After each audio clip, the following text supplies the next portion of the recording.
আসসালামু আলাইকুম এভরিওয়ান, নতুন একটি রেসিপি নিয়ে হাজির হলাম। আশা করি রেসিপিটি ভালো লাগবে।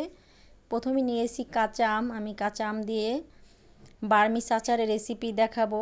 তো আশা করি রেসিপিটি ভালো লাগবে। তো রেসিপির সাথেই থাকুন। প্রথমে আমি আমগুলোকে এরকম একটা স্ট্রেনার দিয়ে খোসা ছাড়িয়ে নেব।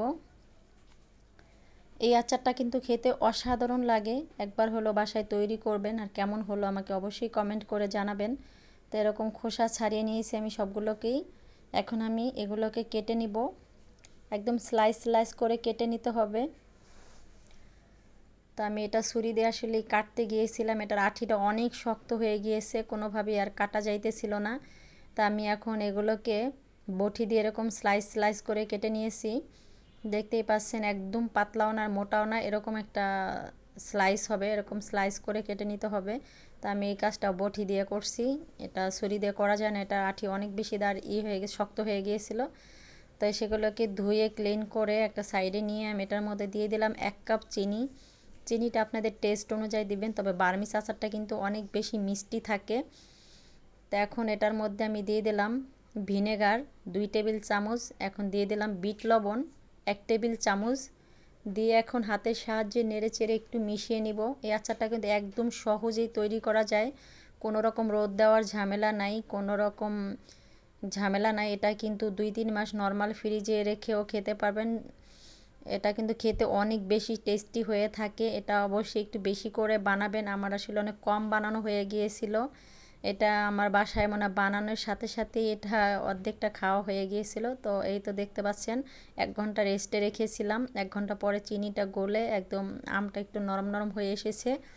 এই পর্যায়ে আমি এখন আমের থেকে যে পানিটা বেরোইছে ওই পানিটা সহই আমি এটা প্যানের মধ্যে দিয়ে একদম মিডিয়াম টু লো আছে দিয়ে এটাকে জাল করে নিতে হবে। একদম জাল বাড়িয়ে দেওয়া যাবে না, কারণ এই পানির মধ্যে এটা সিদ্ধ হবে। জাল যদি অনেক বাড়িয়ে দেন সেক্ষেত্রে কিন্তু পানি শুকিয়ে যাবে, আম সিদ্ধ হবে না।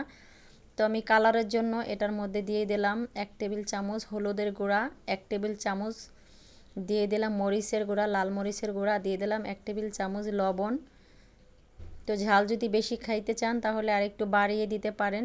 তো আমার বাচ্চারা যেহেতু আচারটা খাবে, আমি অনেক বেশি ঝাল করতে চাইতেছি না, তার জন্য আমি 1 টেবিল চামচ দিয়ে দিছি। দিয়ে এখন একটু আলতো করে নেড়ে, এটা খুব বেশি নাড়া যাবে না, এটা আলতো করে নেড়ে নিতে হবে। অনেক বেশি যদি নাড়ানাড়ি করতে চান তাহলে আমের আচারটা কিন্তু ভেঙে যাবে, আচারটা কিন্তু একদম আস্তে আস্তে থাকবে। তো এরকম আলতো করে নেড়ে চেড়ে নিতে হবে। তা আমি একদম মিডিয়াম আছে এটাকে মাঝে মাঝে একটু একটু করে নেড়ে চেড়ে এটাকে আমি একদম রান্না করে নিয়েছি। তো এরকম একটা অবস্থাতে হালকা হালকা একটু পানি পানি অবস্থাতেই রাখবো আমি। তো এখন আমি একটা মশলা বানিয়ে নিতেছি। এটা হইছে বার্মিস আচারের একটা স্পেশাল মশলা। এই মশলাটা করলে এই আচারটা অনেক বেশি টেস্টি হয়।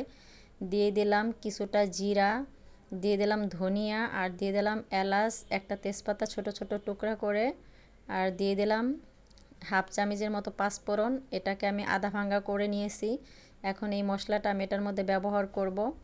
তো যখন এরকম গায়ে গায়ে পানি আসবে এই পর্যায়ে মশলাটা দিয়ে দিব। মশলাটা দিয়ে আমি একদম আলতো করে আরেকটু নেড়ে চেড়ে নিব, যাতে করে আমগুলো ভেঙে না যায়, সাবধানে নাড়তে হবে।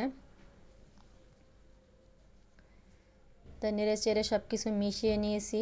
তো দেখতেই পাচ্ছেন আমার পানিগুলোও শুকিয়ে গেছে, অল্প অল্প পানি আছে। তো যেই একটু একটু পানি আছে ওইটুকু আমি টানিয়ে নিব। তো আমার টানিয়ে নেওয়া হয়ে গিয়েছে। তো আমি একটা সার্ভিং বলে এটাকে ঢেলে নিয়েছি। দেখতেই পাচ্ছেন কতটা সুন্দর কালার হয়েছে, দেখতে অনেকটা লোভনীয় হয়েছে, দেখতেই মনে হচ্ছে অনেক বেশি মজা হবে। আসলে অনেক বেশি টেস্টি হয়েছিল, বিশ্বাস করেন একবার বাসায় বানাইলেই বুঝতে পারবেন এটা কত বেশি মজার হয়ে থাকে। আশা করি রেসিপিটি ভালো লেগেছে, ভালো লাগলে অবশ্যই একটা লাইক দিবেন।